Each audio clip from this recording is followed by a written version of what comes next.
Hello, welcome to Casey's Ice Cream Parlor, and it's our special Halloween edition this week. I'm Paula, and I'm here with Rich. Hello. Yes, it is our spooky Halloween special. We wanted to do a super chiller, so we've gone about 40 books ahead. Yeah, we kind of had to. There was no way around that, unfortunately. We've done the earliest one that was available. I deliberately picked this one because it was the earliest one. Sure. But it was about somewhere around book 40, and we're on like book 6 or something. Yeah, but the super chillers are separate, aren't they? And the super they thrillers. stand alone. So it's fine. It's all good. So we've picked The Ghost in the Graveyard. The Ghost in the Graveyard. Not as relevant to the story as you would first No, be, the bit about the ghost in the graveyard is over like about 40% of the way through the book. Yeah, it doesn't last long. the Ghost in the Graveyard, about 40% of the way through. You're like, oh, it's done. Okay. But it's a really, really good book. I would say this is my favourite Twins book by far. Yeah, me too. I thought it was a wonderful story. It's really heartwarming. I love the ending. I have, for most of the time, there are exceptions to the rule, but as far as I'm concerned, when it comes to ghost stories, they should always end up being heartwarming at the end. There should always be a nice thing. Like, it's spooky, but then there's always it's always something tragic or something nice at the end. And I love that about this book. It's good. We've got a purple cover, and it says in nice shiny silver letters, Super Chiller across the top. It does indeed. And there's a picture of, I don't know if that's Jessica or Elizabeth. I'm going to go with Elizabeth. Yeah, I think it's Elizabeth. She's got her hair tied back. Yeah. That was my tip. Someone will correct us. Sarah will correct us if we're wrong. Yeah. She knows. She just knows somehow. Elizabeth wears her hair tied back. Yeah. And looks like Sam she's Sloan. got Sam Sloan stood behind her, who you guys haven't met yet, unless you've already read this. And may never meet again. Who knows? I'm hoping that this character hangs around, because he's great. And in the background, there's the ghost in the graveyard. And we'll find out who that ghost is a little later. Stood later. amongst some tombstones. Yeah. And it says the twins are off on a ghost hunt. The question is, on the back, is Sweet Valley haunted? The answer is yes. Strange things have been happening to Sam Sloan ever since he moved from San Francisco to Elizabeth and Jessica Wakefield's neighbourhood in Sweet Valley. He can't work out why everything in town looks so familiar, or why he's mysteriously drawn to a crumbling old mansion in town. When he visits a cemetery in the dead of night and sees a ghost who looks just like him, he turns to Elizabeth and Jessica for help. At first, the twins think Sam is imagining things. After all, who believes in ghosts? Lila believes in ghosts. Lila definitely believes in ghosts. But the more the girls get to know their new friend, the more they feel he's telling the truth. Something is out there. The twins are going to have to do a little ghost hunting of their own. But what happens if they do discover the ghost? Or worse, what happens if it discovers them? Ooh, well, we're about to find out as we get into this spooky episode of Casey's Ice Cream Parlor. Yeah, so we start, it's the last day of school before spring vacation. It is, and Jess is confused. She's questioning how Liz can possibly be reading in the middle of the cafeteria. Yeah, she's making fun of her because everyone else is excited and Liz is just sat there with a book. As we know, that's very Liz. But Liz protests that it's a really good ghost story. Yes. We get the description of the twins: long sun-streaked blonde hair, blue-green eyes the colour of the Pacific Ocean, and dimples in their left cheeks. Mm-hmm. And then we're reminded again how different their personalities are and how they hate each other's friends. Yes, they do not get on with each other's friends. That book went on for ages, actually, in this book. It did. There's a few explanations in this book that went on for quite a while. Liz catches Jess off guard by telling her the book is about a girl who thinks she's being followed. And one day in the cafeteria, a monster grabs her. Oh my god. And then she suddenly grabs Jess's arm and does that classic practical joke. And Jess screams, right? It properly scares her. She's been taking pranking lessons from Stephen. She has, yeah. She's learned from Stephen. It's not like Liz to tell a joke, is it? It's not. It's kind of weird seeing Liz be the adventurous one here and actually having a joke. And then Caroline Pierce comes over with some gossip. Oh. A new family's moving into their street, and they've got a son who's their age. Yes, I would like to point out that the book describes Jess as being completely bored and can't be bothered with Caroline Pierce until she hears about the boy. Yeah. And then suddenly she's like, oh, okay. Yeah. New meat. Mm-hmm. And he's in the 6th grade, of course, so he's their age. Yeah, Caroline says the moving van is coming tomorrow, but maybe the family will arrive tonight. Yeah, that's weird. I don't know who does that. But fine. Yeah, just sleep in an empty house. Or just sleep it on the floor. Until, nothing on the floor. Yeah. And Liz says they can invite him to the 6th grade boat trip on Sunday, but Jessica says maybe they should wait until they find out more about him. I agree with Jess on this one. Like, don't just invite somebody. Like, he could be awful. You're just like, yeah, let's invite him. Like, well, let's like say hello I'd probably first. be with Liz, like, welcome him to the neighbourhood. Okay, you know? Maybe I'm just too suspicious. But Liz asks if Jess means until they see if he's cute or not. Of course. And Jessica changes the subject, and that was obviously the reason because. You know, you wouldn't want to invite someone ugly to the boat trip, would you? No, you certainly would not. What would the unicorns think of that? Now, of course, the plot thickens because after dinner, Jessica says to the family, she's going to go and read. Yeah. But Liz knows this because she wants to get a good view from the big window in the living room so she can spy and look out for the new family. Yeah. Stephen even thinks that he's hallucinating that he hears that Jess wants to read. That's how unbelievable it is. And Liz joins her and carries on reading her ghost story. And Jessica is reading a copy of Teen Idol magazine. Yeah, Teen Idol. I wanna see one of those. Well, I can bet now that in the centre there is a picture of Johnny Buck. The Buck. Polite poster. The Buck comes up a few times in this book. It's nice to see that 60 odd books later, the Buck is still very much in fashion. Yeah, he's going nowhere. He's going strong still. Jessica watches for 2 hours out of the window. Yeah, this is ridiculous. And then she gives up and goes to bed. Then the next day she's up early. Well, she's up at 8:07 a.m. apparently, very specific time. Well, that's the time that she burst into Liz's room. Presumably she was up before that. And Liz says she's going back to sleep because it's spring break. But Jessica demands she gets up and goes with her to welcome the new boy. Yeah. And she's like ripping off the bed sheets and just being really annoying to Liz to force her to go. But after all of this, she's like, we have to go find him now. Come on, get up. Yeah. It then takes her so long to get ready that Liz reads a whole nother chapter of her ghost story. Yeah. I was disappointed as well because they say that she took ages deciding on an outfit. But they never told us what it was. I know. I feel cheated. They told us what Liz's was. It was something like blue jeans and a red t-shirt. Boring Liz outfit. It was some, Liz never wears anything interesting. No. It's Jess that we're interested in. Yeah, we didn't get to see what she wore. No. But when they get outside, they see the moving van. And a boy on a shiny green 10-speed bike with black curly hair and deep brown eyes. Apparently, like, he just comes like cruising down the ramp of the van on his bike. I have such a strong image of this kid, and I think like sunglasses, and he comes down, and then he skids as he comes out, just to like pull up perfectly next to them. You know, proper. I think he's wearing like Bermuda shorts and a Teenage Mutant Turtles t-shirt or something. Backwards cap, maybe. Yeah, like a real 90s kid. Yeah, I agree. He's got some slime in his pocket. Yeah. Wants to play some pogs. Got some pogs on the go. When we talk about stuff like this, I have no idea if American listeners know what we're talking about. Let us know if you know what pogs are. I'm guessing you do. Pogs were pretty big everywhere. He's got a Goosebumps book in his back pocket. Yeah. He introduces himself as Sam Sloan, and he says he's moved here from San Francisco. Yes. Liz immediately says, make sure you get the room with the round window, because apparently that's the really cool room. Don't know how Liz knows this, but Sam says that is indeed the room that he's going to have, which pleases Liz. But, oh my god, lightning strikes. He tells them it's too bad he's arrived on the first day of spring vacation, because he won't get to meet anyone for 2 weeks. Yeah. And so Liz invites him on the boat ride, and he says he can't go because he doesn't know anyone. And it's like, well, you just said you're How are you going upset to get that you to don't know anyone? anyone. Yeah. So you were given a chance to get to know some other kids, and you say, no, I can't because I don't know anyone. Yeah, that's like, you're never going to get to know anyone, are you?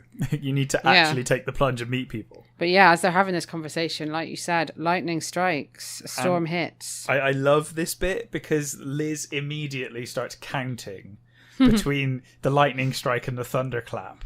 And then she has this like massive panic because it suddenly becomes shorter. She's like, oh my god, it's gonna rain, we need to get back as soon as possible. And the book's like really dramatic about they're like, oh my god, quick, it's gonna kill us.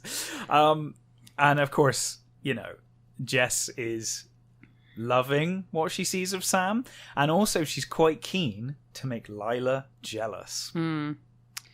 So when they get home, they're drenched, but Jessica's just too excited to care. And yeah, she talks about how jealous Lila will be and how jealous Ellen will be as well when she arrives at the boat trip with Sam. Yeah. I liked, it's interesting skipping forward this far because her relationship with Lila and the unicorns is slightly different now. Like, she's a bit more willing to go up against Lila, whereas where we are in the books, she won't do anything against Lila. She's like, Lila's god. I can't go against Lila. In this she book, does a few like times, making her I'm jealous, though. Yeah. Meanwhile, Sam is heading out on his shiny green bike to explore Sweet Valley. Yes. So he's riding around and thinking about the fact that he was born in Sweet Valley, right? So he was born in Sweet Valley and lived there for 9 months before there was a car accident or an accident. Was it a car accident or an accident? I think it was a car. It was a car accident. Yeah. And then he was adopted by the Sloane family. Yeah, his birth parents were killed in the car accident. Yeah. And he was adopted by the Sloanes. So on the drive there, he'd had a strange feeling, like he'd recognised everything and he'd been there before. Yeah, which is pretty weird for a 9-month-old to remember anything, you know? Of course, he had been there before, but he's not going to really You're not going to remember, no. So as he rode through town, he felt as if he were being pulled by a magnet and he knew exactly where he wanted to go. Yeah. He reached his final destination, a crumbling old mansion surrounded by dead flowers and weeds. Yeah, Sam feels like he belongs there for some reason. He's meant to be here. The high iron fence around it made it look like a prison, and it had broken windows and peeling paint. But then he suddenly felt an overwhelming desire to get away from it. Yeah, he suddenly feels very scared. And the place, just seems really ominous and scary all of a sudden. So he pedalled home as fast as he could. Yeah. Later on that night, he had a reoccurring nightmare. So he keeps having the same nightmare. Yeah, this nightmare comes up several times in the book. We get this described. Waves are crashing around him and lightning was slicing through the sky. An old man's trying to get to him to save him. He can't see the old man's face. He's wearing a big hat. Yeah. And the wind was too strong for the old man to get to him. So when he wakes up the next day, his heart is pounding. But he tells himself to forget about it and go on the boat trip. Yeah, absolutely. Like after a dream about crashing waves, though. What's the worst that could happen? Yeah. It'll be fine. He's spooked about the old house too, and he asks his parents if they think he could possibly remember anything about Sweet Valley from when he was a baby. Yeah, and they're like, probably they're like, not. no. You were 9 months. Yeah. You were 9 months old, mate. They're like, that's unlikely. Yeah. We're also told that Sam's dad is an architect, and I wondered if maybe in the future he ends up working with or for Alice. You know, who knows? When he gets to the marina, his heart skips a beat and he feels like he's spent hundreds of afternoons there. Yeah, again, he's in another location in Sweet Valley and he just knows. He knows all about it. He feels like he's been there a million times. He explains this to Elizabeth and she immediately starts getting all know-it-all. She's like, oh, that's called deja vu. Yeah, I've read a book. Yeah, I think she thinks she's really clever. Intelligent. Yeah, she's one of those kids that thinks they're really smart. Yeah, I've used a long word. Yeah. They pass by an old fisherman whose face is hidden by a large hat. Yeah. And he speaks to Sam like he knows him. Oh dear. Yes. He's like, yeah, you're getting taller every day. Yeah, and Liz is like, who's that? And Sam's like, just ignore him. I've never met this guy in my life. And then he feels even more freaked out. Yes. He says, say hi to your dad when you see him. On the boat, at the boat, Lila's making sure she's the first person on it. Of course. Of course.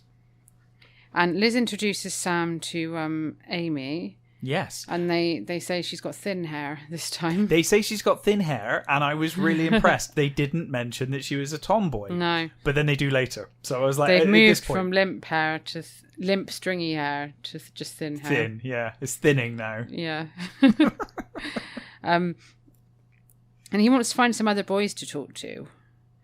He's yes, like just surrounded by girls. He's surrounded by girls. And he thinks that being surrounded by girls, he'll never meet any boys. I'm not sure how that works, but fine. He heads to the back of the boat and he sits down on a bench. Yes. But Lila comes over and she tells him the unicorns are sitting on that bench. I love this bit. He tells her there are no such thing as unicorns. Yeah, I just love how he's so matter of fact. Like, did he actually think that she was suggesting that unicorns were going to come on the boat and sit there? Well, what would you think, really? I don't know. If someone I guess. came up to him and was like, Yeah, unicorns are sitting there. Does he think You'd think she was she's fucking insane, wouldn't you? Like this insane woman thinks that unicorns are coming on the boat. She's like a 12-year-old. Child. But Jessica comes over and she explains all about the club. Yes, and Sam notices that while Jess is friendly to him, he notices that she is definitely holds back when it comes to Lila, and she acts differently in front of Lila. He tells Lila he's just moved to Sweet Valley, and she says, well, you can move somewhere else too, out of our seats. That made me laugh when I read it. And then they all laugh at him. It made me laugh. It was really bitchy, but it did make me She's laugh. such a bitch. She's awful. So he goes somewhere else, he walks off, and then he sees a group of boys, but they all ignore him. Yeah, they don't pay him any attention. So by the time lunchtime comes around, he's done. He's like, I just want to leave now. He eats his lunch alone. Yeah. No one should eat their lunch alone. No. So Liz comes over and she chats to him, and she invites him to their pool party in 2 days' time. And he thinks, well, I'll probably just be left out again. But he agrees anyway. Yeah. I guess he's like, well, nothing better to Better do. make an effort. Yeah.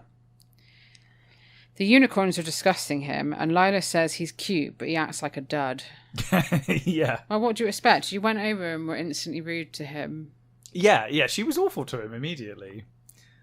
Of course, Lila says, he he won't speak to anyone except for Liz. And then she starts mocking Liz. And Jessica's fuming at this. I know. Even though she does it all the time. Don't fuck with the twins. Yeah, she thinks she wants to teach Lila a lesson. Yeah. Yeah, she says she thinks even if she is a unicorn, she's going to teach Lila a lesson. Whoa. This is very different from the relationship they have in the early books. This would never have happened. On Monday, Liz is the angry one. Yeah. She's in the kitchen and it's an absolute nightmare. The twins had promised Alice 3 no-cooking Mondays for her birthday. Yeah, I've put a note here saying this must be back when Alice actually cooked food. Yeah, in and the did twins things for the book, she daughters. does cook, doesn't she? I was like, they better get used to doing this no-cook Yes. business. When they're 16, they'll be doing all of it.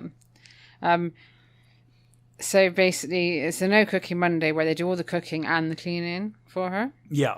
But the kitchen was a disaster zone, and as usual, Jessica had not shown up to help. Nowhere to be seen.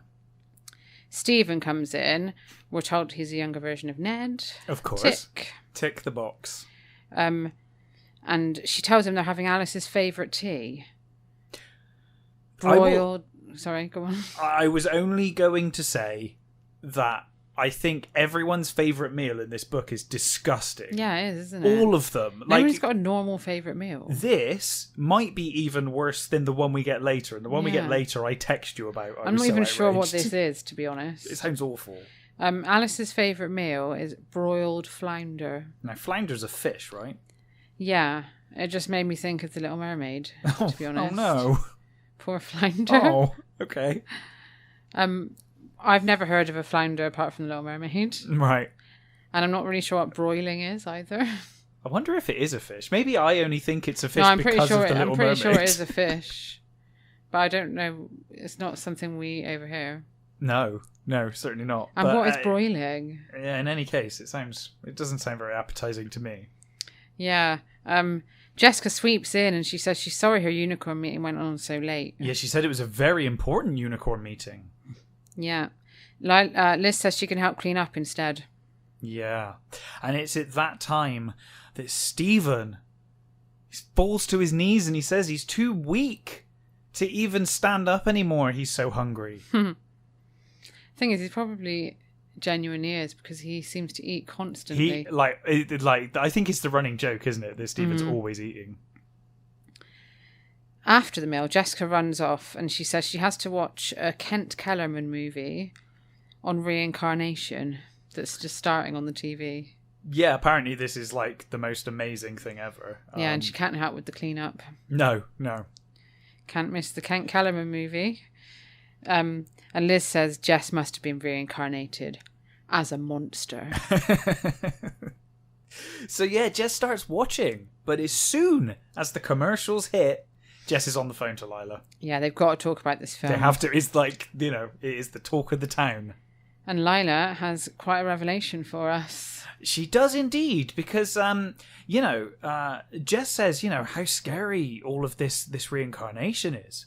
And of course, Lila agrees, doesn't she? Yeah, but she says she used to be Cleopatra in a past life.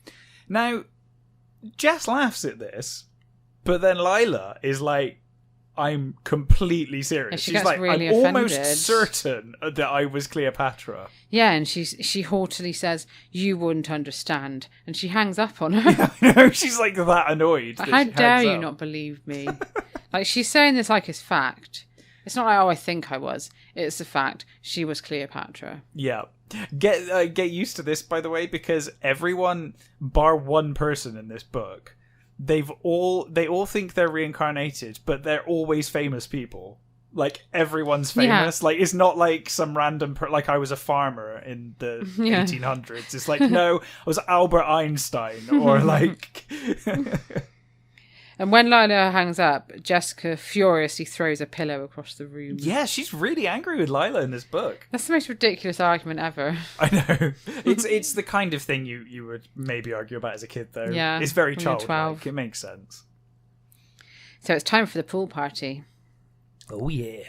Liz has arranged the furniture and she's put the latest Johnny Buck CD on. Liz has done all the work. Yeah, basically, as usual. Of course. And Jessica comes out in a very space-age outfit. She's wearing a silver bathing suit. Yeah. And Liz asks her if she can be there to greet the guests while she gets changed. And Jessica says, okay, but hurry back because I don't want to be left doing all of the work. Yeah. She's just rubbing salt in that wound now. When Liz gets back, the party is in full swing. Kids are in the pool. And Lila and Jess are chatting about reincarnation again. Yeah, they're looking at kids now and just being like, who do you think he would have been in a past life? Yeah. And they ask Elizabeth who she thought she was in a past life. And guess who Saint Liz says? Well, I was surprised.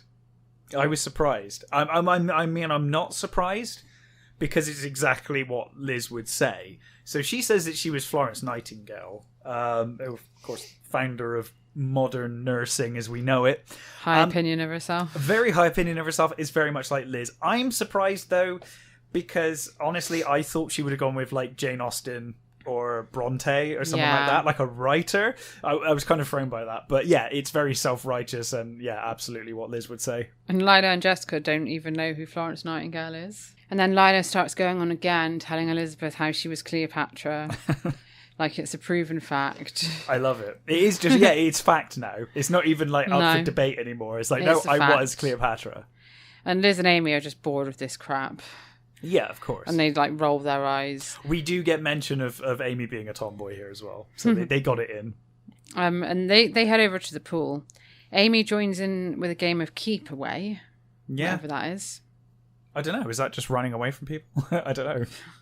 I don't know. And then Liz goes over to join Sam, who is alone again. Poor Sam. He's also thinking about reincarnation.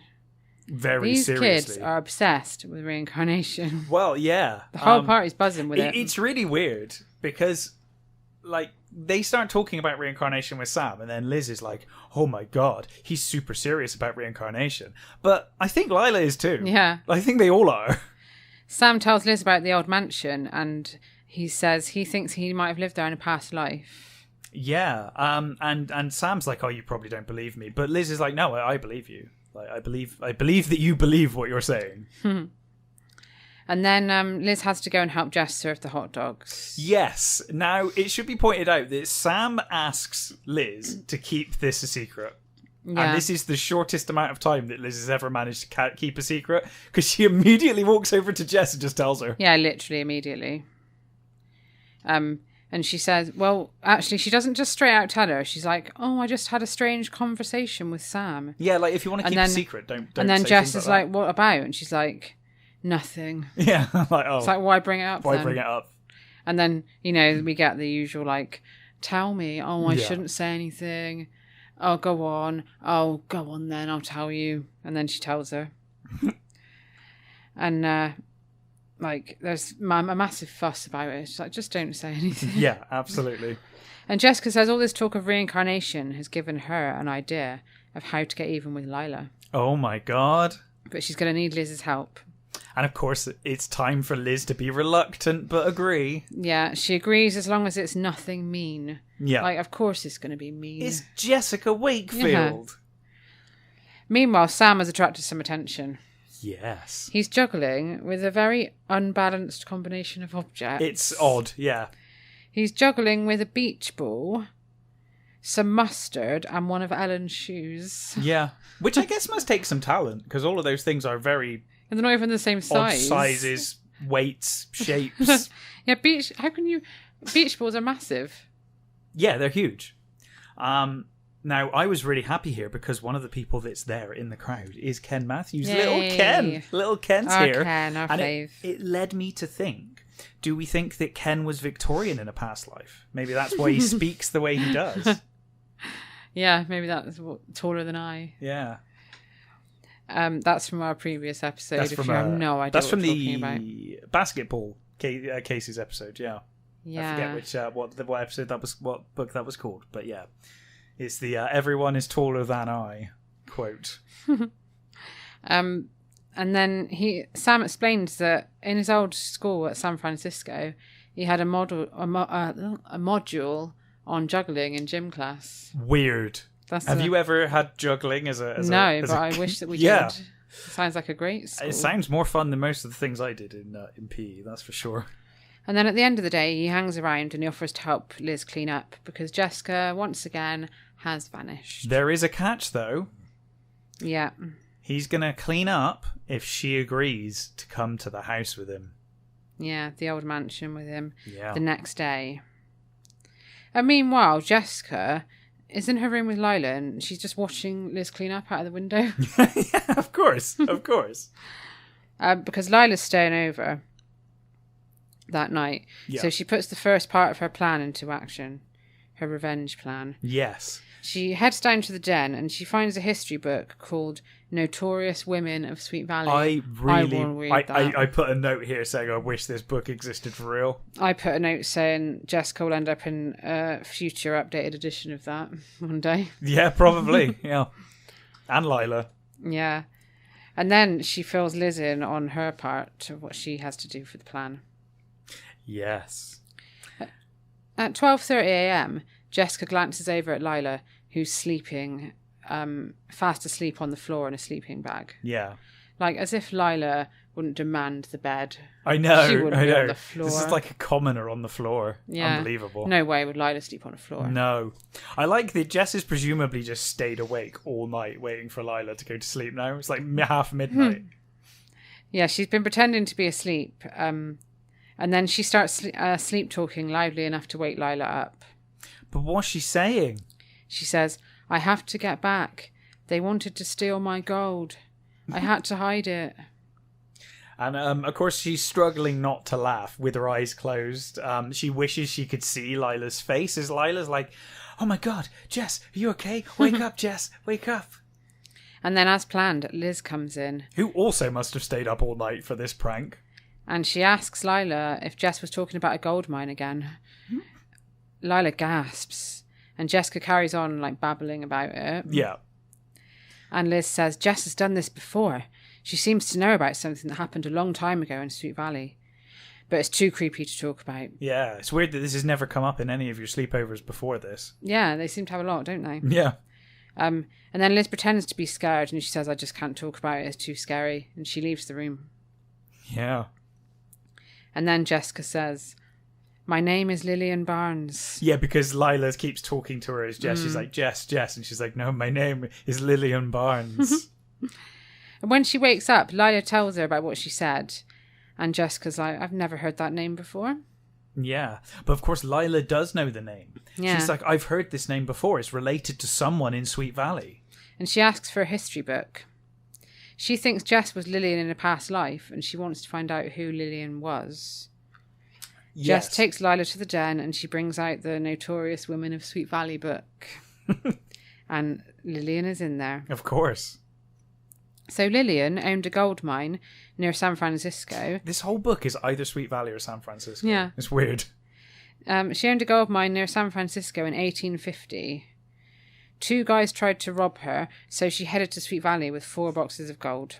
And nobody ever found them. Yeah, she got shot. Yeah. And the gold was never found. And Lila... Oh, sorry, go for it.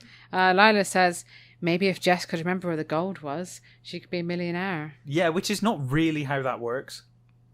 Like, if you find gold, the landowner has that gold, not you. You don't if feel you like, tell them hey, that I you found it. I guess. And Jessica pretends to be scared. Yeah. And of course, yeah, Lila leaves in the morning, and Liz bursts in and is like, did she fall for it? And of course she did. Jess has said that... Liz, I think, was under the impression that this was going to be like, haha, I tricked you immediately. Yeah. And Jess is like, no, I'm going to play this out. So she explains to Liz that she hasn't yet. Yeah, and Liz says maybe they shouldn't joke about reincarnation. Yeah, because of course Sam really believes in it. And she explains about Sam, and she invites Jess to go to the old mansion with them later on. Yeah, I thought this was really weird because, like, Jess was terrified to even go down the street of the Mercandy mansion. And yet here she's convinced to go to this haunted house. Yeah. I guess this one's empty. The Mercandy mansion had a witch in. A witch, yeah. So say. Well, and they had seen a girl kidnapped off the street. Yeah, snatched off the street. You know.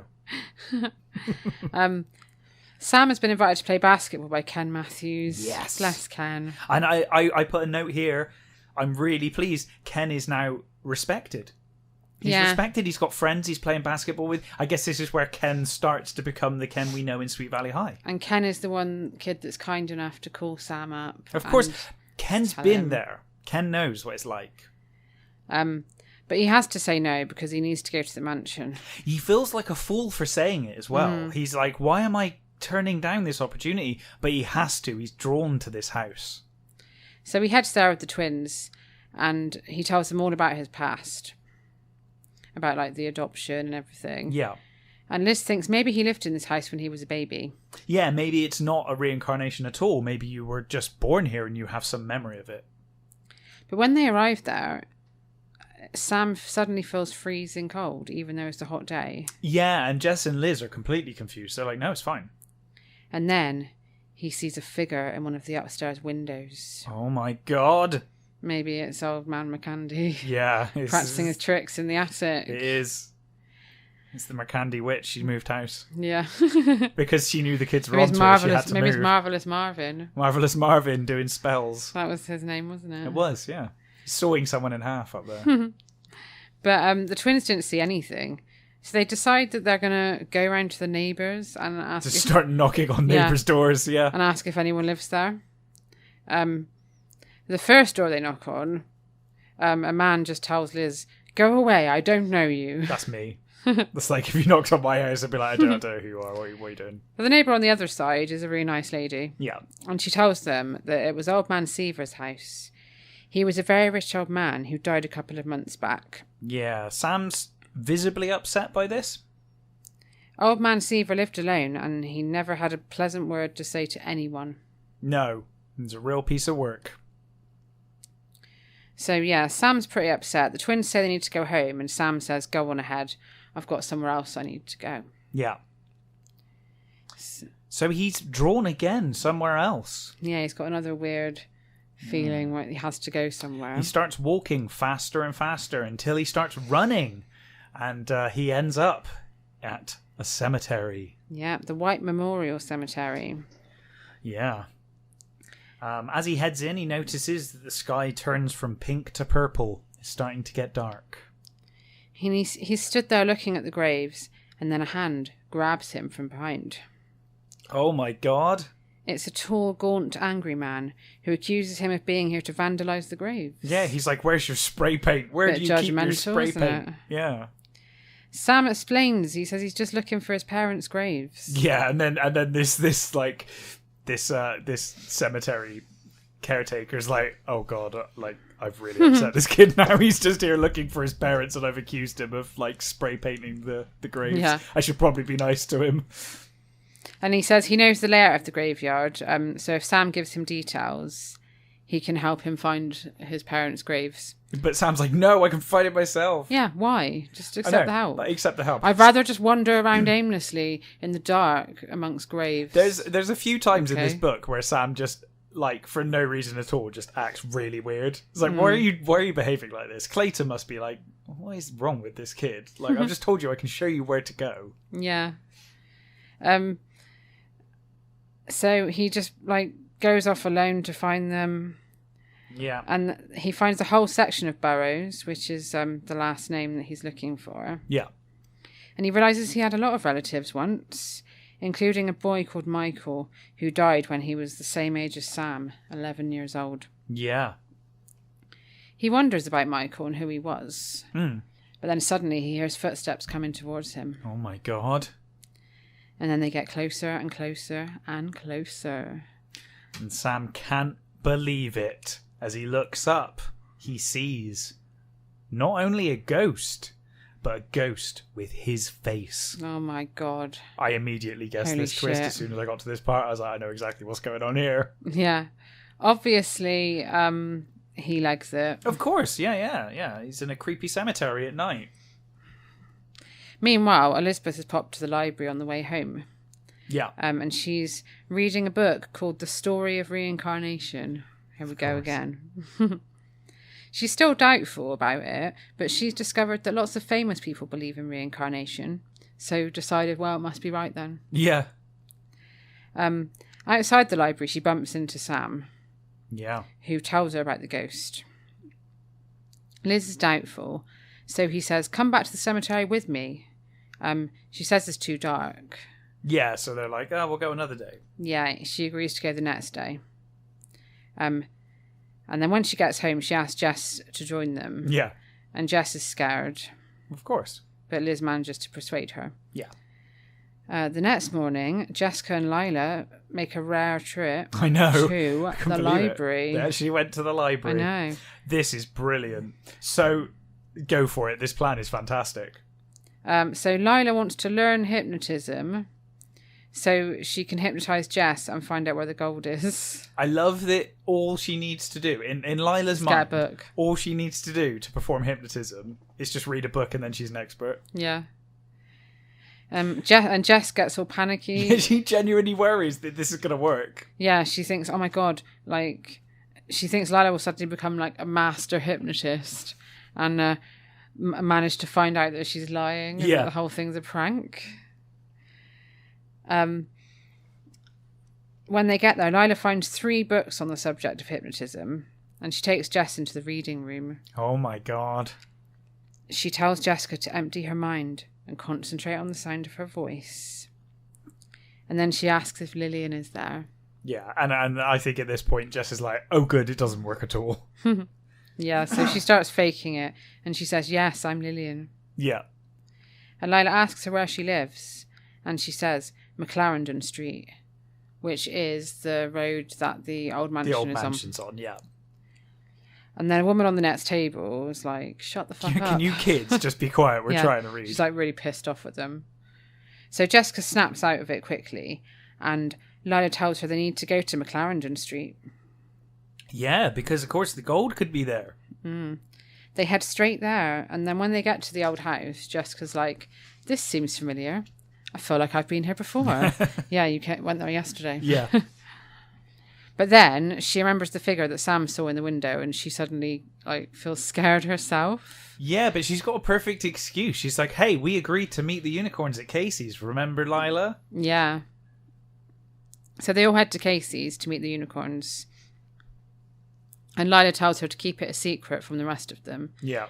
Basically because she wants all the gold. Yes, she wants to keep the gold for herself. But Jessica does tell them all about the ghost in the graveyard. Yes. It just leaves out about the gold and stuff. Yeah. And then, of course, this is my favourite bit. This is brilliant. Of course, Lila says she's seen a ghost before. Yeah. She was vacationing at an old villa in Milan last summer. And her bedroom, which apparently was as big as the school cafeteria... She makes a point of saying that. Was at the top of a marble staircase. She noticed first that her stuff was being moved around. And then one night she heard someone laughing. The next night, the laughter happened again. So she sat up in bed and she said, what's so funny? So she's even sassy she's towards annoyed ghosts. At this ghost. She's like you're rather than being me. scared, she's just like, give this ghost some cheek, you know? Yeah. And that's when she saw it. Oh my God. A transparent figure floating up near the ceiling. And this figure just spoke to her. She had a full-on conversation with him. Aren't ghosts normally on the ground as well? I like this. The ghost is just up up by the roof for some reason. Just floating around. Just floating around up there. So what are you doing up there? And this ghost told her he'd been murdered in that room 100 years ago. Yeah. Very nice round number there as well. Yeah. Apparently his brother had stabbed him at midnight. Again, classic time at midnight. Perfect time, yeah. Bang on midnight. And now he kills everybody who sleeps in that room. Wow.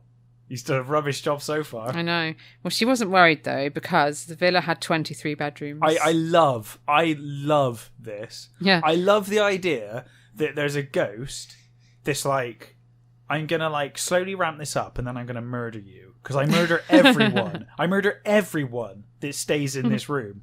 And then he's ready and he's like, I'm going to murder this girl. And she just moves rooms. Yeah, the villa had 23 bedrooms, so she just got the servants to move her to another one. Done. Problem solved. That taught you, ghost. And that ghost apparently only wants to play in that very specific room. Yeah, he won't follow her, so he's just stuck the other in that 22 room bedrooms are fine. He's just stuck in that room by the ceiling, floating around, just annoyed. And was she staying in a villa with 23 bedrooms with just her dad? Yeah, I don't know. Yeah, we'll never know. Tamara accuses her of lying. But she's like, well, you can call my father's private office and ask him. Imagine if they did. Imagine if they called her on that bluff. They're like, okay. Oh, I wish they did. Mr. Fowler would have just been like, what the fuck? Jessica gets so freaked out by this that she makes an excuse to leave. Yeah, she's just terrified of ghosts. When she gets home, she tells Liz she's too busy to come to the cemetery. She has to rearrange her closet. But Liz says, you promised and you have to come. Yeah, and also, you never tidy up or do anything like this. This is clearly an excuse. Yeah. Stephen overhears them talking about the graveyard, and he's got a story of his own about it. He does. Want to go ahead?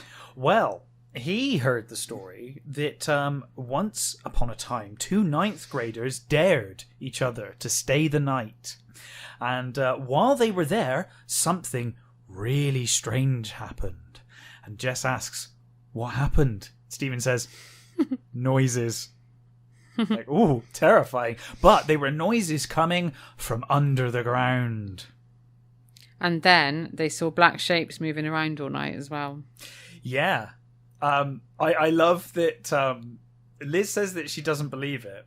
And then Stephen's just like, hey, if you don't want to know what goes on up there, that's fine. Yeah. It's like he did this before. Remember when it was something ridiculous before? And he just says it as a matter of fact. It's like, hey, if you don't want to know about it, that's up to you. Yeah. He walks out of the room and he says, maybe it's true, maybe it's not. Yeah. And just walks out. Yeah, that's it. And Jessica's still scared. Yeah. But they go to the cemetery, and when they get there, Sam and the twins had just been standing there for half an hour waiting for the ghost. Stood there for 30 minutes. Just waiting for the ghost to show up. Yep. They could have done like a seance or something. to summon it. Could have done something. Just stand and wait. These 12-year-olds. Amateurs. They're about to give up, but suddenly Jessica screams. Oh no. The ghost is there. He's standing 50 yards away. Oh my god. The ghost turns and runs away from them, and Liz chases him. And then Sam chases Liz. When they catch up with him, Liz says, "You look just like Sam." Yeah. And the ghost is just a bit confused and asks, "Why are you chasing me?" Yeah, the ghost looks scared. Yeah. And then Liz... They're like spiders. They're just as scared of you as you are of them. Yeah. But then Liz says, "Ghosts don't wear Johnny Buck t-shirts." Well, maybe they do if they died in a Johnny Buck t-shirt. Exactly. How do you know? Ghosts can be fans of the Buck too. I know. And he says he's not a ghost, he's a boy. He's called David Barton. Oh my god, I'm so surprised. I thought you were actually a ghost. I like at this point, he's clearly a boy. But clearly, you've chased him out of the cemetery and he stood there and you're like, it's clearly a boy. But Liz is like, still like, you're still a ghost. And Jess says that him and Sam must be twins.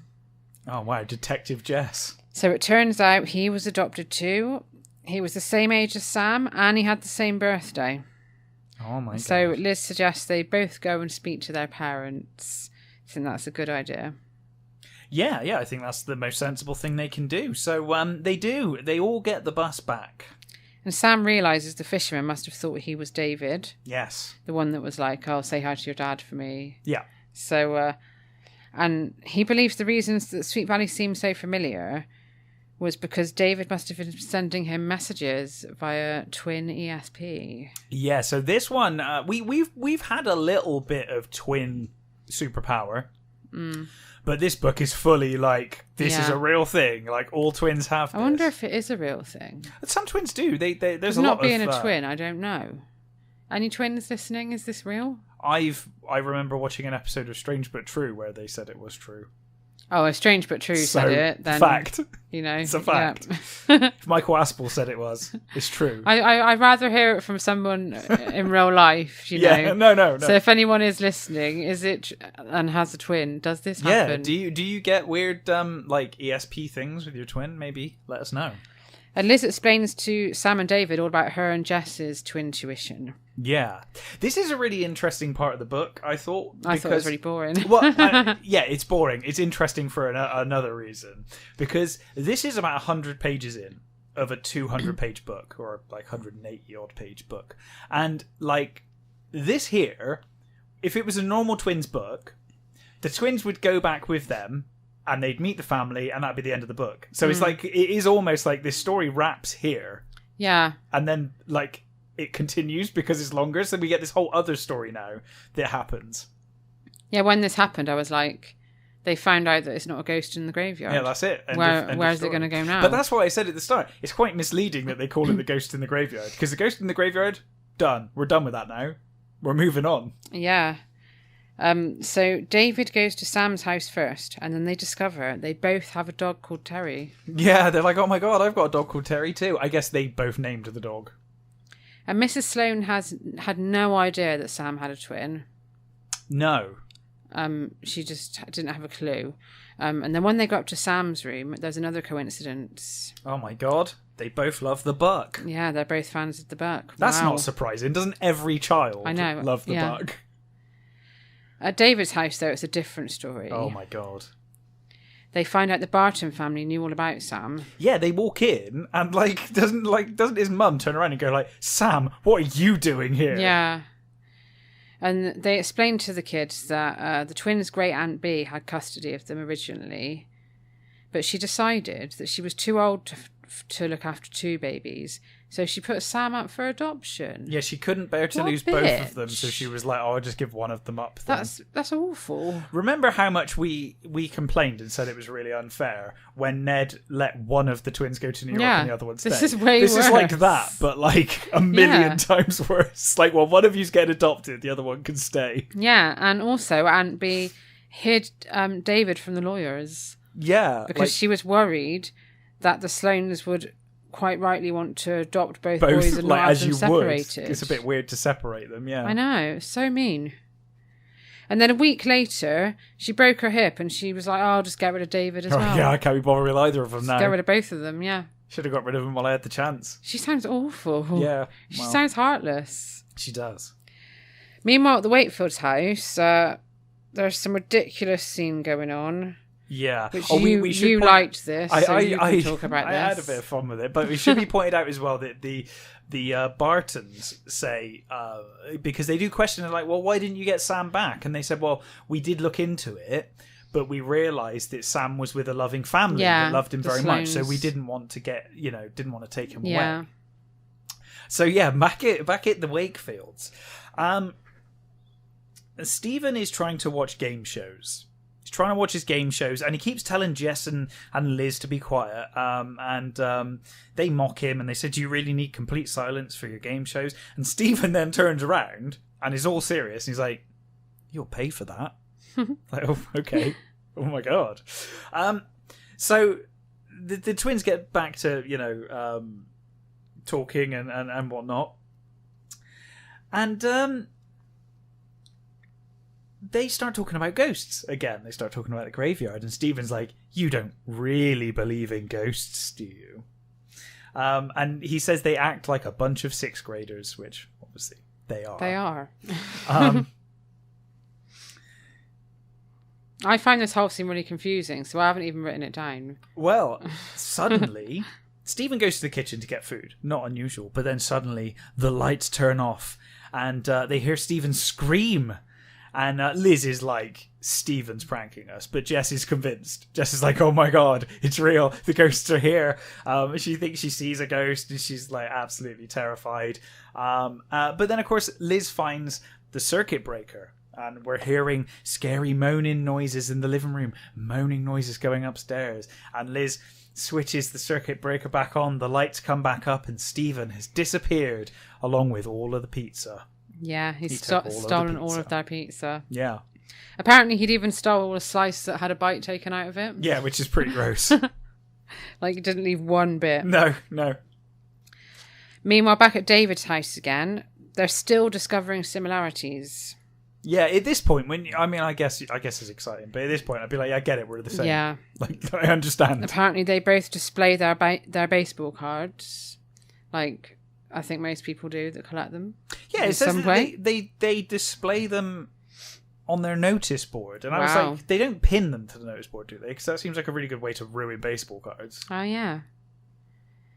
Don't know. Who knows? But they also find they have similar tastes in movies. Their favourite film is Galaxy of Doom. Wow. That sounds like a serious Sounds movie. better than Car Capers. Well, it's presumably several years. Maybe it's the director's next film, because he did Car Capers, then he done Galaxy of Doom. Brooke Dennis's dad. It could be the new best film ever. It sounds too good to be Brooke Dennis's dad. It does, doesn't it? Yeah. Sounds really good.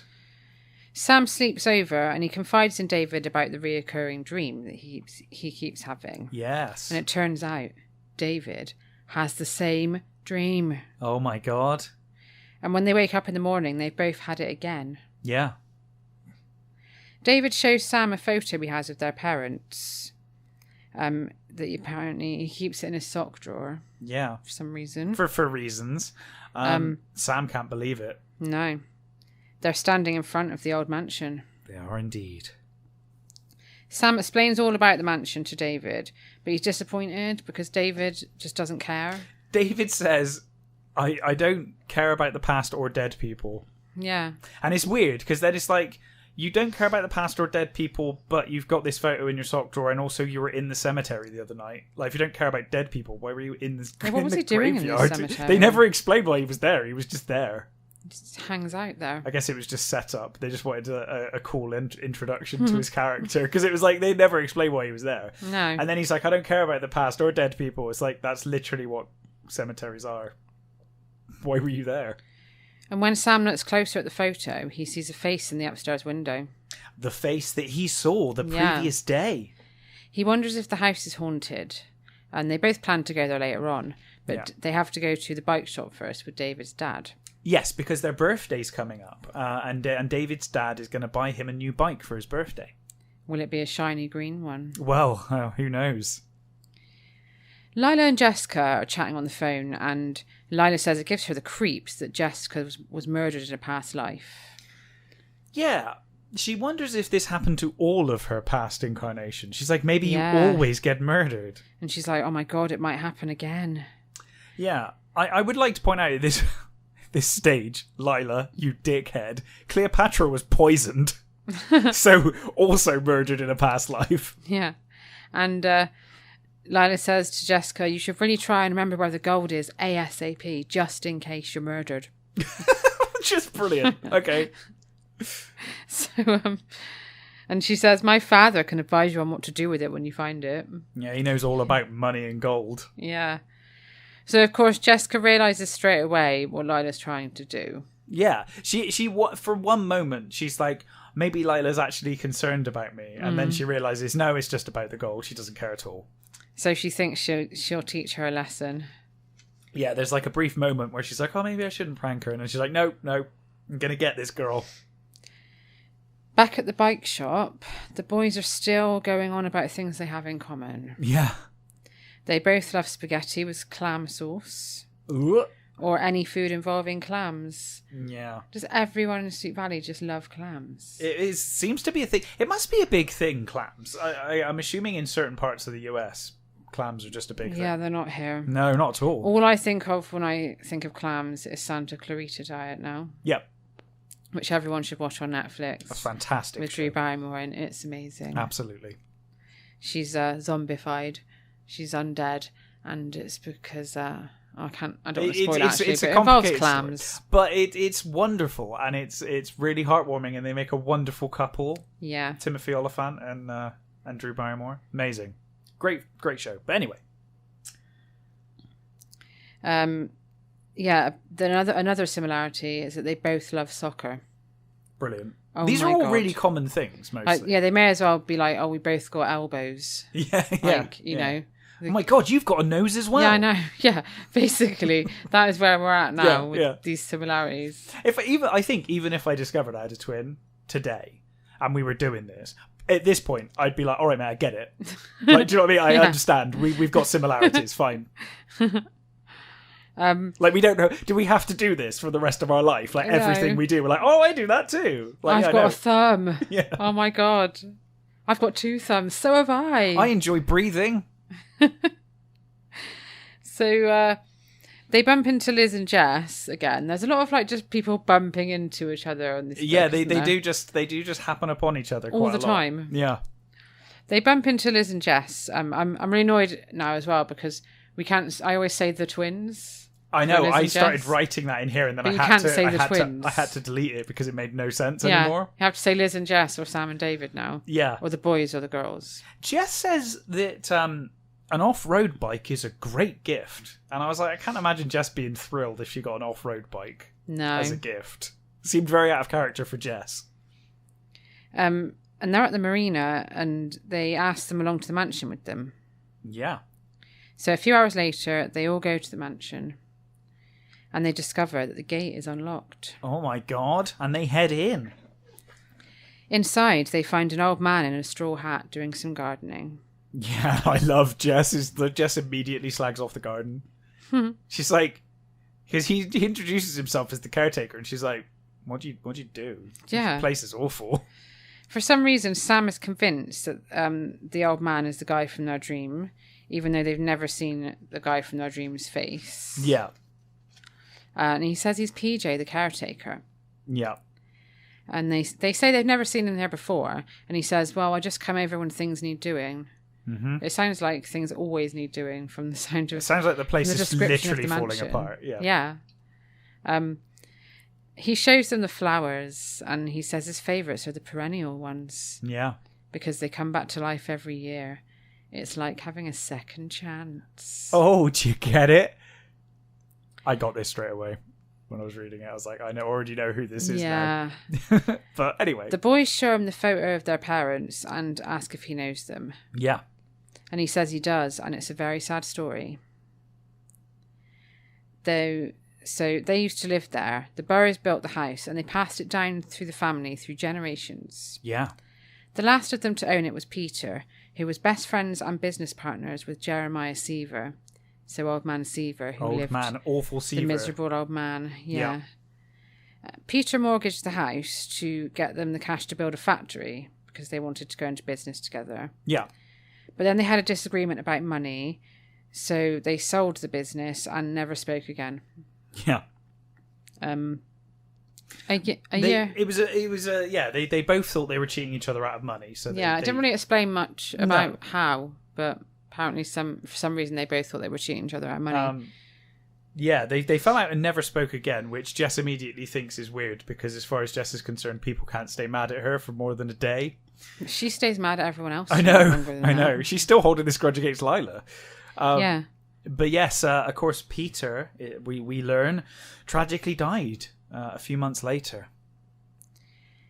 And then when he died, Mr. Seaver produced legal papers that said the house belonged to him. Yeah. But it wasn't true. And the court believed him. I don't really understand this bit, but... No.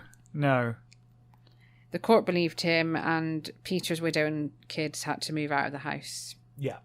Mr. Seaver moved in, and he spent the rest of his days there alone and miserable. Being miserable and hating the world. Sam asks about Michael. He says, I saw a boy's grave in the graveyard for a boy called Michael who would have been my age. But PJ... he says, I can't stay here and talk about stories all day. And he walks off around the corner. Sam chases him around the corner, but he's disappeared into thin air. Oh my God. I wonder what the P in PJ could stand for. I didn't get this I got it straight away. It was like, immediate. I actually didn't. Oh. So on Sunday, it's time for Jessica's revenge. She gets a small wooden box and she puts a note inside it that says, "Fooled you, Lila." And she heads off to the mansion with it. Oh, this is brilliant. She lies to Liz about where she's going because she knows Liz won't approve. Liz is too much of a goody two-shoes for this plan. But I was like, hang on, after being so scared of the mansion... I know, she's now just going to go there literally alone. Yeah. Well, I don't think she'll be doing it again after this. No. She is a bit spooked when she gets there. So she quickly buries the box under a tree and gets the hell out of there. Yeah, the whole time she's like telling herself there's no such thing as ghosts. Ghosts aren't real. And I can do this. And then she gets home. It's another no-cook Monday, which I noticed in the book was an error because they just told us it was Sunday. Oh my God, I didn't even pick up on that. It's because I've written in my notes on Sunday, and then she got home and it was no-cook Monday. I was like, okay. Well, there you go. It's the start of Alice tricking her kids into doing it.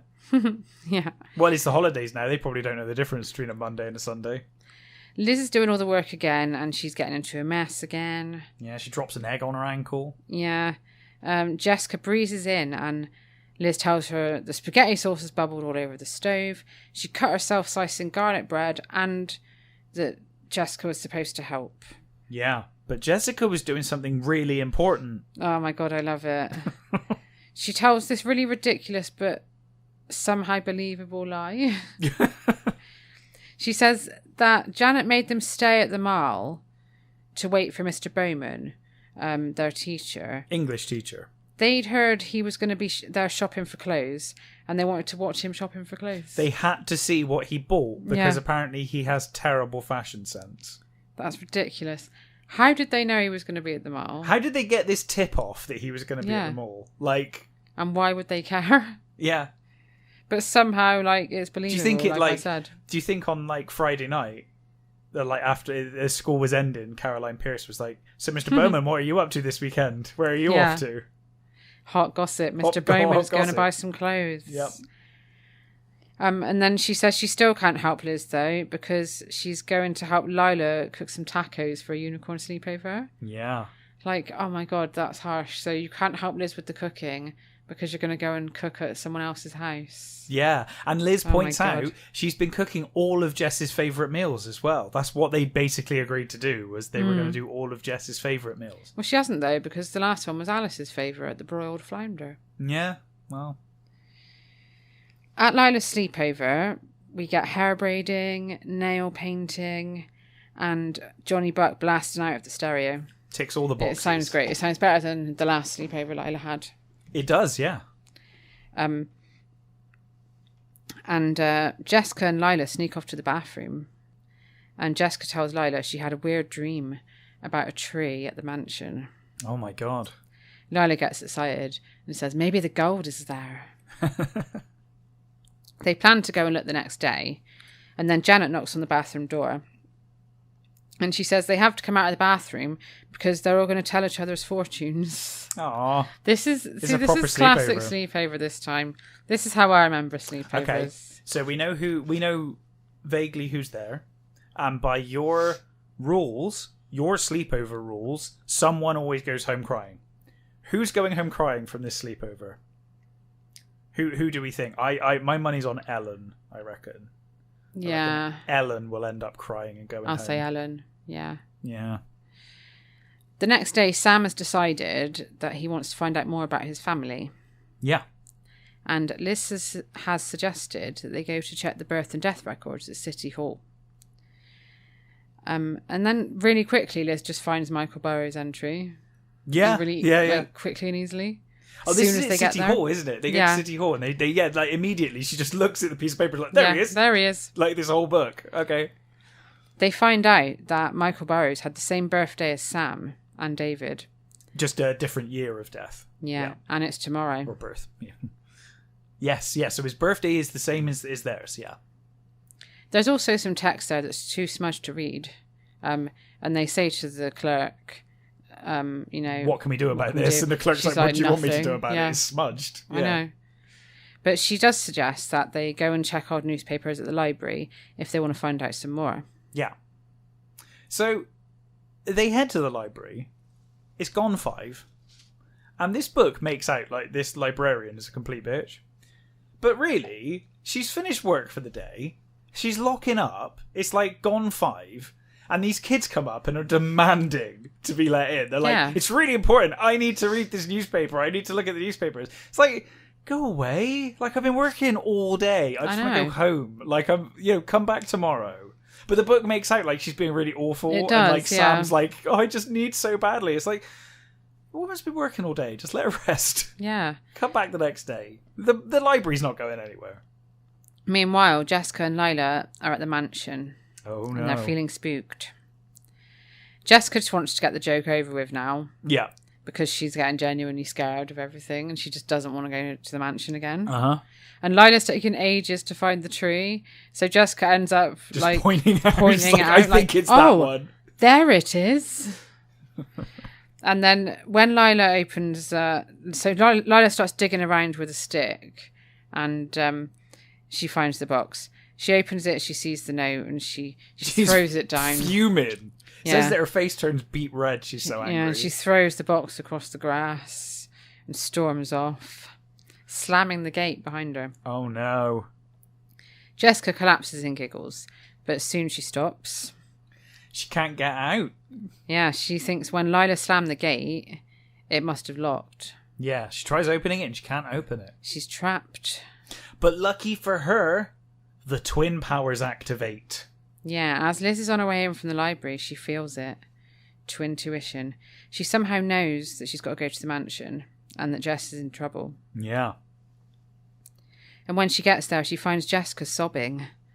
But the gate isn't locked. Yeah, this is really weird, this bit. They didn't really explain this. Because I thought, oh, like maybe the ghost held it shut. But... then when we learn about the ghost later on, there's no reason for the ghost to have done this. So it's just, I think it was just, I don't know, I think Jess a way is to just an idiot. shoehorn in some of their twin tuition. Yeah, it was a bit weird. Jessica tells Liz that she thinks the house really is haunted and they all need to stay away from it from now on. Yeah, this causes Liz to wonder if David and Sam could really be in trouble and maybe they shouldn't be poking around here. The next day, Sam is like fucking desperate to get in the library. Oh, he goes to annoy the bloody person again. He's 20 minutes. He gets there 20 minutes before it opens. Yeah. And then he's like annoyed and panicky that he's not allowed in again. It's like, it's fucking closed. And this poor librarian now, he's come back and she's like, I've not opened yet. Yeah, like, can you let me open the library? For God's sake. It should be pointed out as well that Sam's dad... says to him before he leaves, he's like, I know that you're going to look for your family, and I think that's great. Mm. Both families are lovely. Both of their parents are amazing. Sam waits outside on the library steps for 20 minutes, and he's like... He should have just turned up when it opened. He's just getting more and more panicky and anxious. Yeah. And we also learn that he hasn't been able to get hold of David for, 2 days. Yeah. So he decides to call him again when he gets home. Mm-hmm. And he's so panicky that when the librarian opens the door, she thinks he's hurt or injured or something. But again, this is a lovely person, this librarian. The book made her out to be awful, but she's like, oh my God, are you okay? Like, what's wrong? Like, is there something wrong with you, child? And he's like, no, I just want to look at this newspaper. Look at a paper. He goes over to the microfilm and he looks at old newspapers from the date of Michael's death. And he finally finds one. We've got an article here. Ooh, are you going to read the article out? Yes. Excellent. So he finds an article about about Michael's death. It says, Peter J. Burrows, 59, and his grandson Michael, 11, drowned yesterday in a boating accident during a severe storm. According to family members, Mr. Burrows had taken his young grandson on a boating trip during fair weather to celebrate the boy's 12th birthday, which would have been today. Mr. Burrows, who was an accomplished sailor, owned his own boat, the Eclectic. There were several eyewitnesses who saw the accident from the shore. The sky got dark all of a sudden, said Mr. Casey Dolan. I wonder if he owns Casey's ice cream parlour. I wondered the same. It was the most ferocious squall I've ever seen. The water turned white in what seemed like a second. I saw the boat capsize, and I saw Mr. Burrows and the youngster go into the water. He was trying to save the boy, but the waves were too strong. It was awful, said Walter Wagger. Walter Wagger? Another witness. The waves overpowered them. If anyone had gone out... Walter Wagger really tickled me. The waves overpowered them. If anyone had gone out to try to save them, they would have been drowned themselves. Yeah, so it was just this horrendous storm. Until a year ago, Mr. Burrows was the co-owner of Useful Tools, another good Sweet Valley name shop. Brilliant. Yeah, they were in the right place for a shop with that name. Useful Tools. Yeah. A manufacturing business he began in Sweet Valley with his partner, Jeremiah Seaver. Oh.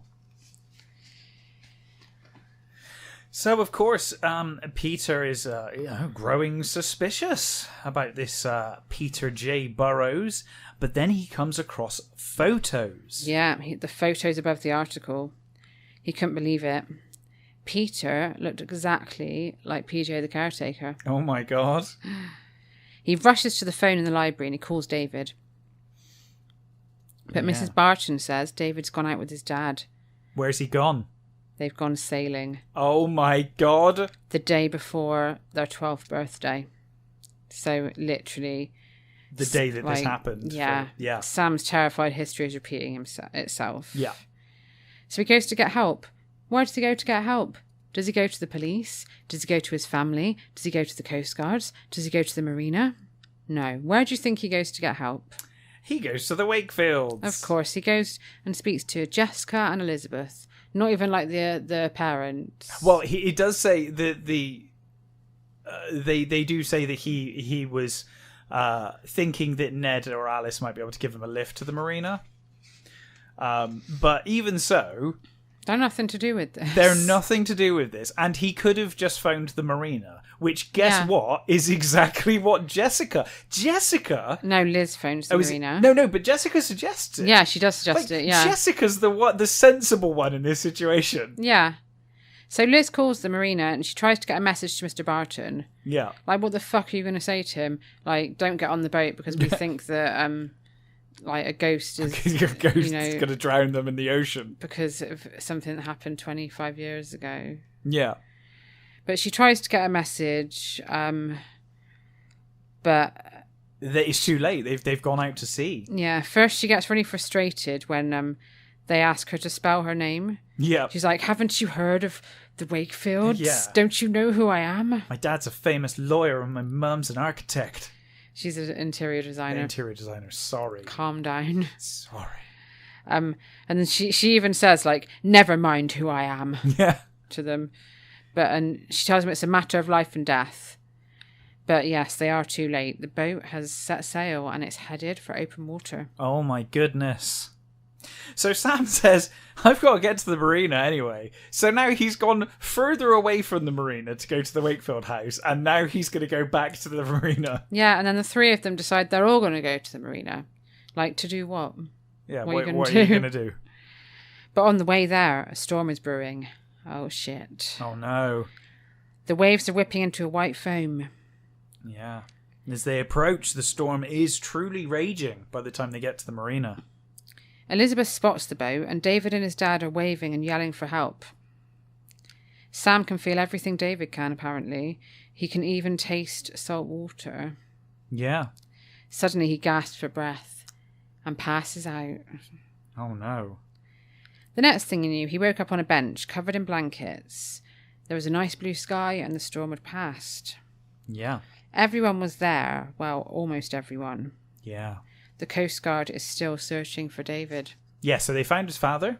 Yeah. They couldn't find David. David has been swept away, and they don't know where. His parents try to get him to go home and rest and say they'll let him know when there's news, but he refuses to go home. Yeah, and to the point that he falls asleep. Yeah, he falls asleep on the bench. And when he's asleep, he has a different version of the reoccurring dream. Yeah, so it was getting longer through the book, wasn't it? The reoccurring dream. Yeah. He was seeing more and more, but now he sees a different thing altogether. Yep, the wind blows the old man's hat off, and he can see, for the first time, the old man's face. Oh my god. Guess whose face it is? It's Ned Wakefield. Yeah. That'd be hilarious. It's PJ the caretaker. Yeah. He watched PJ wade through the waves towards him, and he returned carrying David. Yeah.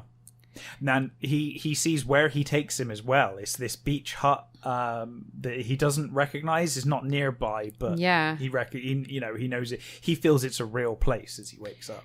Yeah, PJ carries David into a small boathouse. When he wakes up, he tells his dad about the dream. Yeah. But his dad is like typical adult in every fiction book ever and won't listen to him. But it's like, I love don't this, be though. stupid. So his dad doesn't believe him. And Sam runs down to the lieutenant, who's like, I guess, heading up the investigation, looking for them. And I'm sure this is not what they intended, but the book makes out like the reason the lieutenant helps him is because he is also called Sam. He's like, oh, my name's Sam too. I'll help you. I didn't notice like, that. Okay. He tells the Coast Guard that he knows where David is. He describes the beach and the boathouse. Yeah. And the Coast Guard says there is actually a place like that about half a mile away. Yeah. And Sam's like, do you believe me? And the Coast Guard's like, not really, but it won't hurt to go check there, actually. It's kind of logical. So he goes to investigate, and for some reason, all the kids go with him. Yep. Even though he says, we can't take a boat there, we have to walk because it's really dangerous. It's past a dangerous rocky cove. Yeah. But come on, kids. The Coast Guard are like, yeah, come on. Come climb over this really dodgy rocky cove. You wouldn't let the kids come along. No. But when they get there, David is in the boathouse exactly like Sam said. Yeah. And he's fine, he's just bruised. But there's something else. He tells them that he tried to swim to shore, but the waves were too strong. And then somebody grabbed him. Yeah. He passed out and he woke up in the beach house with PJ stood over him. Yeah. And if there was any doubt as to whether PJ did this or not, they look behind David's head and they see that he was resting on PJ's shirt. Yeah. Sam says that PJ must be the ghost of their great-grandfather Peter. Yeah. And the Coast Guard's just like, the fuck? Okay. Yeah. I think you need to go back to your parents. Yeah, yeah. I probably shouldn't have brought you all out here past these deadly rocks. Oh, I love it though. This bit was like such a great adventure. I really liked honestly, it. this book was my favourite Twins book so And far. me. I love this heartwarming ending. I just want to do all the super chillers now. Yeah, well, we will one day. Eventually, I want to do them all now. Yeah. So yeah, when they go back, Sam sleeps over at David's house, and they agree that Peter's ghost was hanging around to save David. Yes, because they also look at the photograph.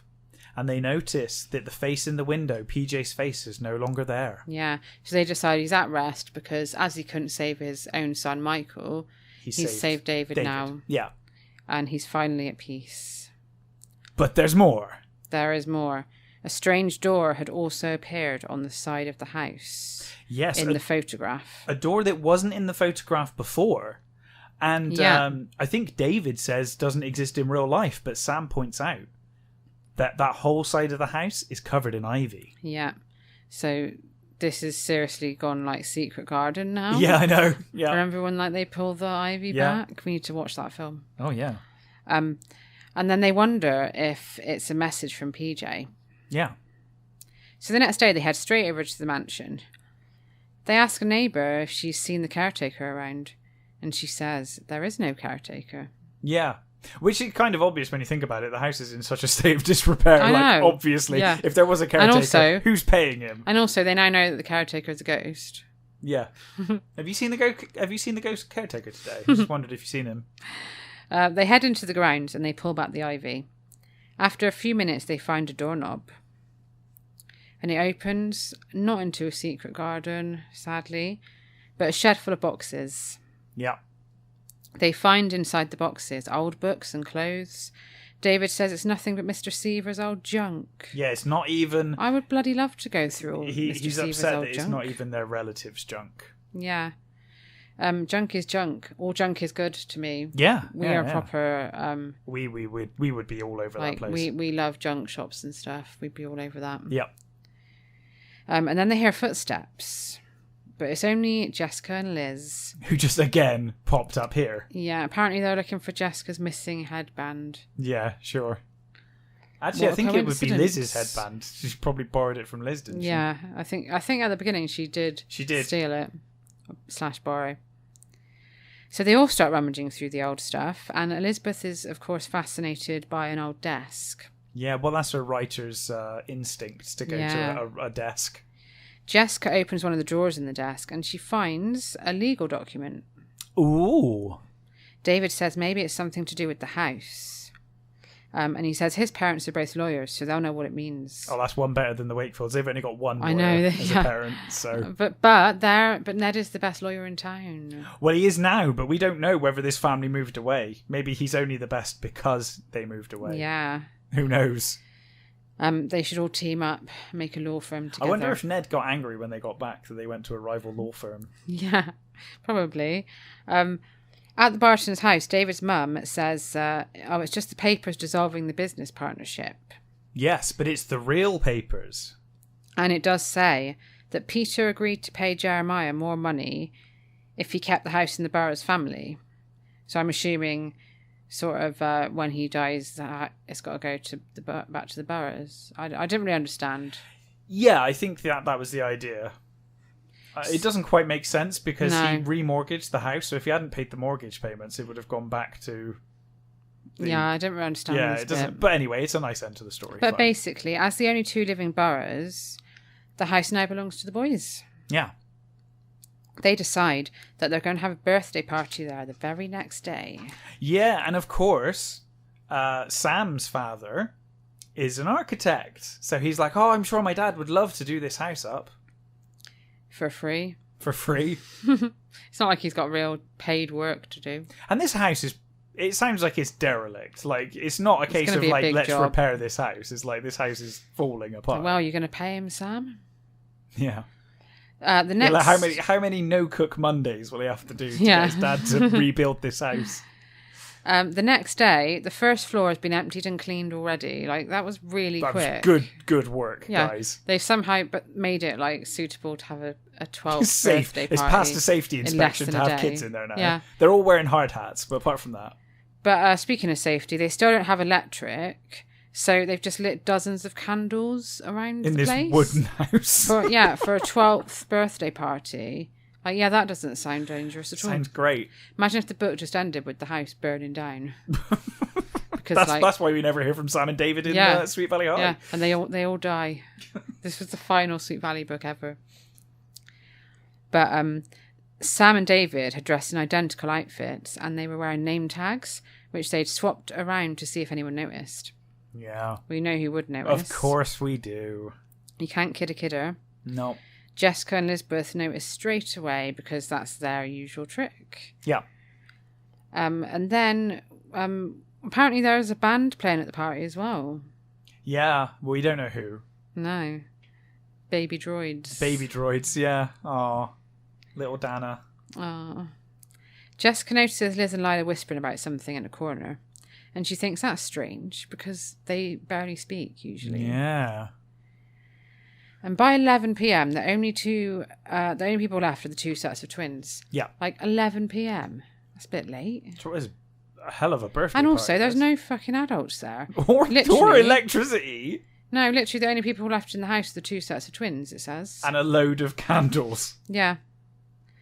Like, where are the parents? You would definitely have a parent present at your party anyway, if you're that old. Yeah. And also, if they were staying in a house that's basically in complete disrepair and a derelict, you would definitely have someone there. Yeah, just let them to run wild keep there. an eye on them. Jessica's slumped in a chair, being lazy, and not helping to clean up. So Liz goes to get a rubbish bag. Yeah. And then Sam and David make some excuse like they need to go and get something. Yeah. I can't remember what. But basically Jess is left alone. She gets spooked when a paper cup rolls off of the table. So she decides to go and look There's for the no others. windows in this house, by the way. It's probably just the wind. Yeah. She decides to go and look for the others, but she can't find them anywhere. But she hears a thump coming from the third floor. Oh my god. So So she now they're heads on going there. up the rotten stairs as well. Yeah. It's not bad enough they're on the ground floor. Now they're going up the stairs. Is it Home Alone where he has to sleep on the third floor? And he's like, the third floor? The third floor? With Fuller. Fuller and his Pepsi. Yeah. Oh, I love Fuller.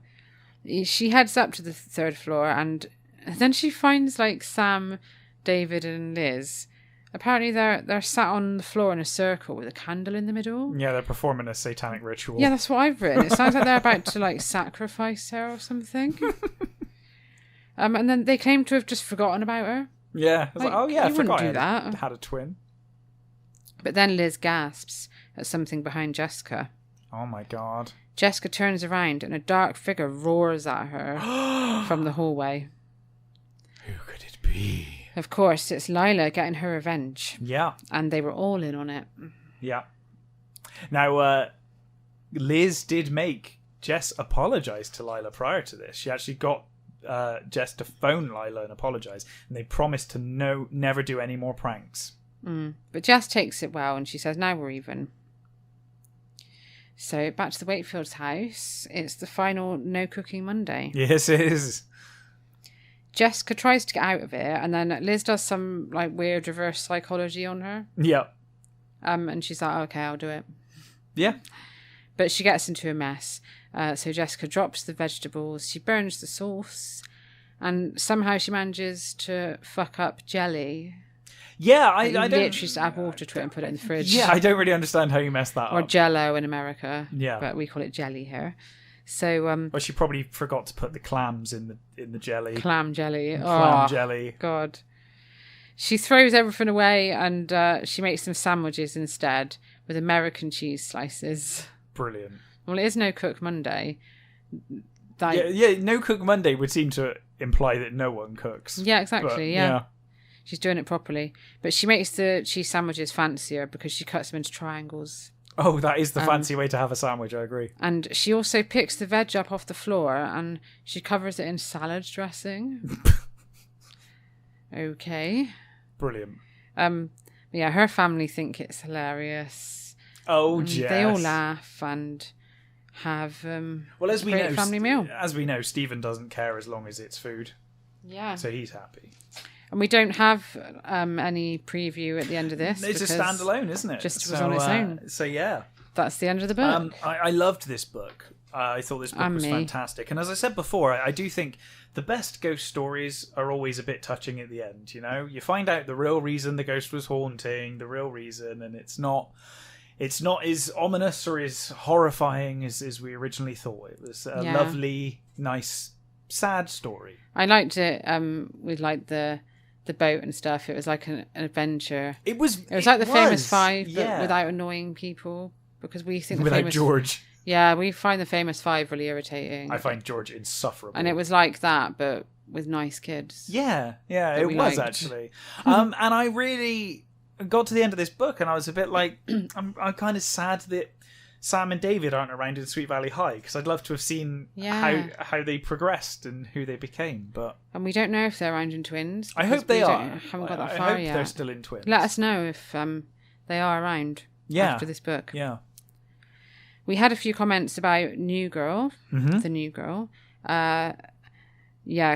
Cressida and Claire PH, they agree with us about the dog kicking.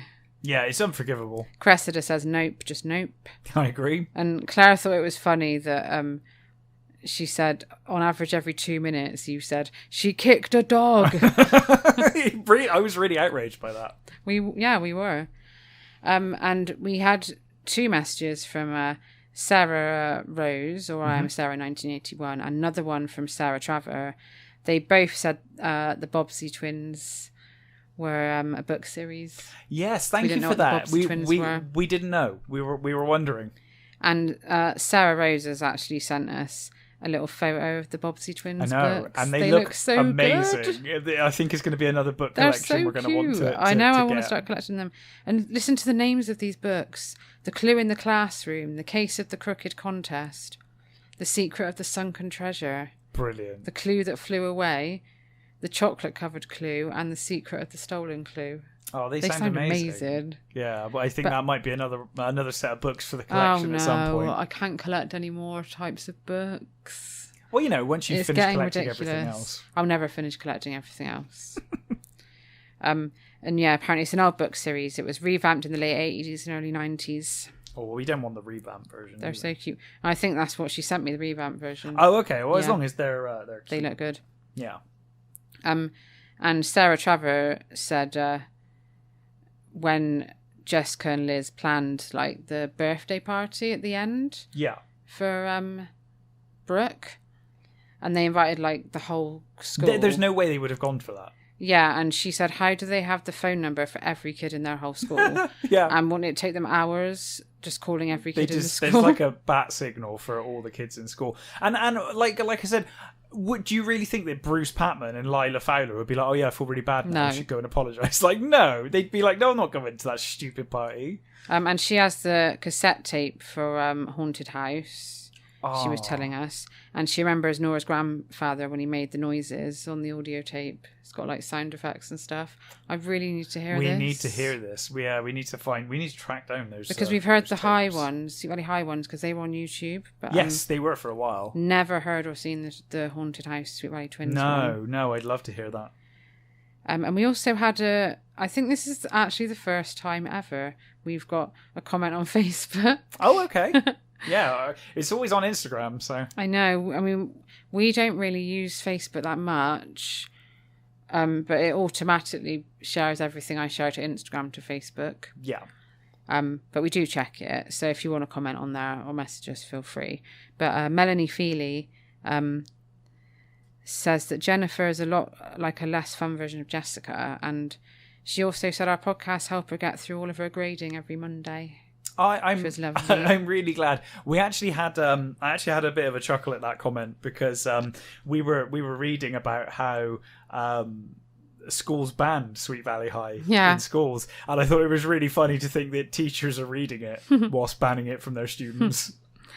And then also on Instagram this week we asked for on the last episode of the podcast we said we were posting a spooky book cover every day, and I said that as we get towards the end of the month, I'm going to get to my rubbish UK covers, which is like a ribbon with objects around it. They're not very good. You have no idea how disappointing these covers are. So I was going to post them anyway, but then I thought I would ask everyone to share theirs with us instead. So we just made a little call out saying we want your spooky Sweet Valley book photos, and we've already got quite a few actually. Excellent. Yeah, we've got quite a few from Katie, SVMBSC Bookworm. We've got some great ones from Sweet Valley Elizabeth as well.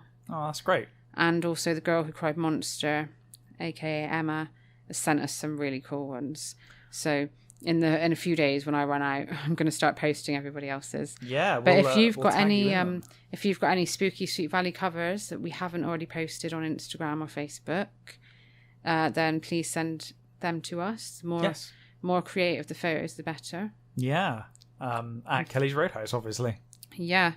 Also, just want to say congratulations to Leslie Lupton. She passed her level 2 gym instructor. Oh wow! Congratulations, today. That's fantastic. And yeah, I did mine like 5 years ago, and I remember how happy I was after, and how relieved, because before I actually thought I was going to throw up. Oh. So I just really wanted to mention that because you should. I was really happy for her. Go and have a big party in an abandoned old mansion with all your friends and some candles. Next week is our second Halloween episode. It is, because of course Halloween is a month long when it's our household. So we have Kelly's Roadhouse next week. We're covering Double Jeopardy.